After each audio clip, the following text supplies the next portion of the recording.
ಜಪಾನ್ನಲ್ಲಿ ಸುನಾಮಿ, ರಷ್ಯಾದಲ್ಲಿ ಭೂಕಂಪ, ಇರಾನ್ ಇಸ್ರೇಲ್ ಯುದ್ಧ ಸೇರಿದಂತೆ ಜಾಗತಿಕವಾಗಿ ನಡೆದ ಹಲವಾರು ಬೆಳವಣಿಗೆಗಳ ಬಗ್ಗೆ ಎಲ್ಲರೂ ಕುತೂಹಲದ ಕಣ್ಣಿನಿಂದ ನೋಡ್ತಾರೆ. ಬಾಬಾ ವಾಂಗ 2025ರ ಬಗ್ಗೆ ಹೇಳಿರುವ ಹಲವು ಭವಿಷ್ಯವಾಣಿಗಳು ಈಗ ನಿಜವಾಗಿವೆ.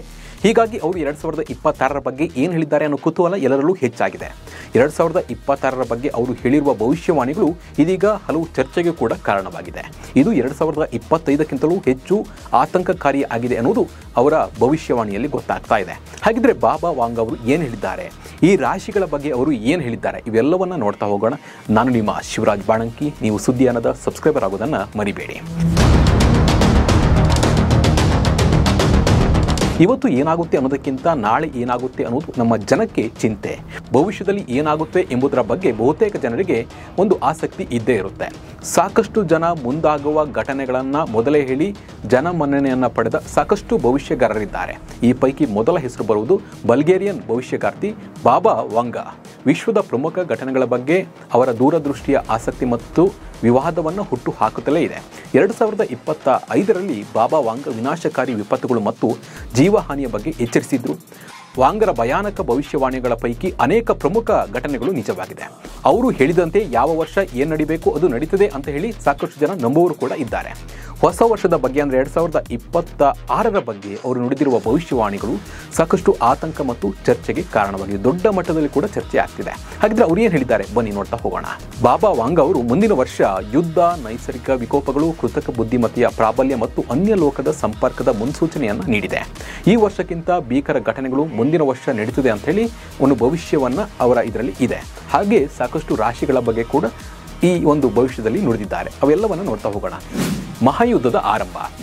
ವರದಿಗಳ ಪ್ರಕಾರ 2026ರ 3ನೇ ಮಹಾಯುದ್ಧದ ಆರಂಭವನ್ನು ತರುತ್ತದೆ ಎಂದು ಬಾಬಾ ವಾಂಗ ಭವಿಷ್ಯ ನುಡಿದಿದ್ದಾರೆ. ವಸಂತ ಕಾಲದ ಪೂರ್ವದಲ್ಲಿ ಪ್ರಾರಂಭವಾಗಿ ಪಶ್ಚಿಮಕ್ಕೆ ಹರಡುವ ಸಂಘರ್ಷ ಎಂದು ಇದನ್ನು ಅವರು ವಿವರಿಸಿದ್ದಾರೆ. ಯುದ್ಧವು ಪಾಶ್ಚಿಮಾತ್ಯ ರಾಷ್ಟ್ರಗಳನ್ನು ನಾಶಪಡಿಸುತ್ತದೆ ಎಂದು ಅವರು ಮಾತುಗಳಲ್ಲಿ ಎಚ್ಚರಿಕೆಯನ್ನು ನೀಡಿದ್ದಾರೆ. ಪುಟಿನ್ ಜಗತ್ತಿನ ಅಧಿಪತಿ.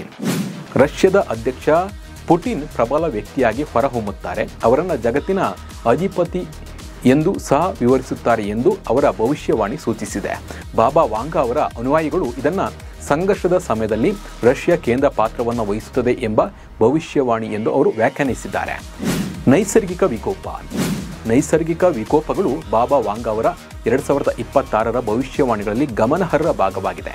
ಭೂಕಂಪಗಳು, ಜ್ವಾಲಾಮುಖಿ ಸ್ಫೋಟಗಳು ಮತ್ತು ತೀವ್ರ ಹವಾಮಾನದ ಬದಲಾವಣೆಗಳು ಗ್ರಹದ ಮೇಲೆ ಪರಿಣಾಮ ಬೀರುತ್ತದೆ ಎಂದು ಅವರು ಎಚ್ಚರಿಕೆಯನ್ನು ನೀಡಿದ್ದಾರೆ. ಭೂಮಿಯ ಭೂಪ್ರದೇಶದ 7.8ರಷ್ಟು ನಾಶವಾಗಬಹುದು ಎಂದು ಅವರು ಹೇಳಿಕೊಂಡಿದ್ದಾರೆ.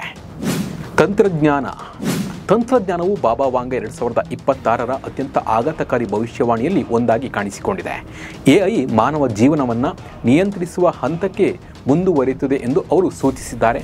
ಅವರ ಅನುಯಾಯಿಗಳು ಇದನ್ನು 2026ರಲ್ಲಿ ಮಾನವೀಯತೆಯು ತಾಂತ್ರಿಕ ವ್ಯವಸ್ಥೆಗಳ ಮೇಲೆ ನಿಯಂತ್ರಣ ಕಳೆದುಕೊಳ್ಳಲು ಪ್ರಾರಂಭಿಸಬಹುದು ಎಂಬ ಮುನ್ಸೂಚನೆಯನ್ನು ಕೂಡ ಅವರು ಇದನ್ನು ವ್ಯಾಖ್ಯಾನಿಸಿದ್ದಾರೆ. ಏಲಿಯನ್ಸ್ ಆಗಮನ. ಅತ್ಯಂತ ಗಮನಾರ್ಹ ಭವಿಷ್ಯವಾಣಿ ಅಂದರೆ ನವೆಂಬರ್ 2026ರಲ್ಲಿ ದೈತ್ಯ ಏಲಿಯನ್ಸ್ ಭೂಮಿಯ ಮೇಲೆ ಇಳಿಯುವುದು. ಇದು ಮಾನವನ ಮೊದಲ ಅಧಿಕೃತ ಅನ್ಯಗ್ರಹ ಜೀವಿಗಳೊಂದಿಗಿನ ಸಂಪರ್ಕವಾಗಿರುತ್ತದೆ ಎಂಬ ಭವಿಷ್ಯವನ್ನು ಬಾಬಾ ವಾಂಗ ಹೇಳಿದ್ದಾರೆ. ಇದು ಸಾಕಷ್ಟು ಕುತೂಹಲಕ್ಕೆ ಕೂಡ ಕಾರಣವಾಗಿದೆ. ರಾಶಿ ಭವಿಷ್ಯವಾಣಿ. ಬಾಬಾ ವಾಂಗ ಅವರ ಭವಿಷ್ಯವಾಣಿಗಳ ಪ್ರಕಾರ 2026ರಲ್ಲಿ ಕೆಲವು ರಾಶಿಗಳಿಗೆ ಅದ್ಭುತ ವರ್ಷವೆಂದು ಸಾಬೀತುಪಡಿಸುತ್ತದೆ. ಮೇಷ, ವೃಷಭ, ಮಿಥುನ, ಸಿಂಹ, ಕುಂಭ ರಾಶಿಯವರು ಅದೃಷ್ಟವಂತರಾಗ್ತಾರೆ 2026ರಲ್ಲಿ. ಅಂದರೆ ಈಗಲಿಂದ ಈ ತಿಂಗಳಿನಲ್ಲೇ ಶುರುವಾಗುತ್ತೆ ಅಂತ ಹೇಳಲಾಗ್ತಿದೆ. ಇದರ ಬಗ್ಗೆ ಕೂಡ ಜ್ಯೋತಿಷ ವಲಯದಲ್ಲಿ ಚರ್ಚೆ ಆಗ್ತಾ ಇದೆ. ಇವರಿಗೆ ಹಣ ನೀರಿನಂತೆ ಹರಿದು ಬರ್ತದೆ, ಅತ್ಯಂತ ಶ್ರೀಮಂತರಾಗ್ತಾರೆ ಅನ್ನೋ ಭವಿಷ್ಯ ಕೂಡ ಬಾಬಾ ವಾಂಗ ನುಡಿದಿದ್ದಾರೆ. ಒಟ್ಟಿನಲ್ಲಿ ಬಾಬಾ ವಾಂಗರ ಸಾಕಷ್ಟು ಭವಿಷ್ಯ ನಿಜವಾಗಿದ್ದು 2026ರ ಮೇಲೆ ಕುತೂಹಲ ಹೆಚ್ಚಾಗಿದೆ. ಇದರ ಬಗ್ಗೆ ನಿಮ್ಮ ಅನಿಸಿಕೆ ಮತ್ತು ಅಭಿಪ್ರಾಯವನ್ನು ಕಮೆಂಟ್ ಮೂಲಕ ತಿಳಿಸಿ. ನಮಸ್ಕಾರ.